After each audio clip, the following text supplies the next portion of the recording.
நடிகர் தனுஷ் அவர்கள் இசையமைப்பாளராக, பாடகராக, தயாரிப்பாளராக, இயக்குனராகன்னு சொல்லிட்டு பல்வேறு அவதாரங்கள் எடுத்திருக்காங்க. டைரக்டர் தனுஷ் அப்படின்ற ஒரு பாட்டுக்கும் மிகுந்த ரசிகர்கள் பட்டாளம் இருக்கு. சமீபத்தில ஒரு ஈவென்ட்ல நடிகர் தனுஷ் அவர்கள் கிட்ட உங்களுடைய டைரக்ஷன்ல அடுத்த படம் நாங்க எப்போ எதிர்பார்க்கலாம் அப்படின்னு வந்து கேட்டதற்கு, தனுஷ் அவர்கள் ரொம்பவே அழகான ஒரு ரிப்ளை குடுத்திருந்தாரு. அதாவது 3 இயக்குனர்கள் வந்து ரொம்பவே பேஷண்ட்டா எனக்காக வந்து வெயிட் பண்ணிக்கிட்டு இருக்காங்க அவங்களுடைய ஸ்கிரிப்ட்டோட.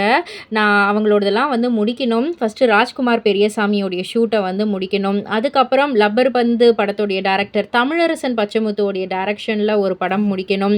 அதுக்கப்புறமா மாரி செல்வராஜ் சாருடைய படத்துல வந்து நான் நடிச்சு முடிக்கணும். அதுக்கப்புறமா வடசென்னை 2ல நான் வந்து நடிக்கணும் அப்படின்னு வந்து சொன்ன உடனே பயங்கரமான ஒரு அப்ளாஸ்.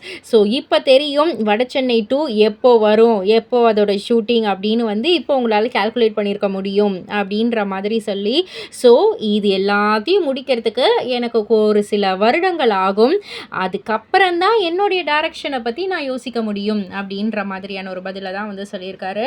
ஸோ இது வந்து வடசென்னை 2க்கு கிடைச்ச ஒரு அப்டேட் மாதிரியும் நினைக்கலாம். ஸோ இதை பற்றி நீங்கள் என்ன நினைக்கிறீங்க, உங்களுடைய கருத்து என்ன அப்படின்றத கீழே உள்ள கமெண்ட் பாக்ஸில் குறிப்பிட்டு சொல்லுங்கள். மறக்காம சேனலில் சப்ஸ்கிரைப் பண்ணி பக்கத்தில் உள்ள பெல் ஐக்கானை கிளிக் பண்ணிடுங்க.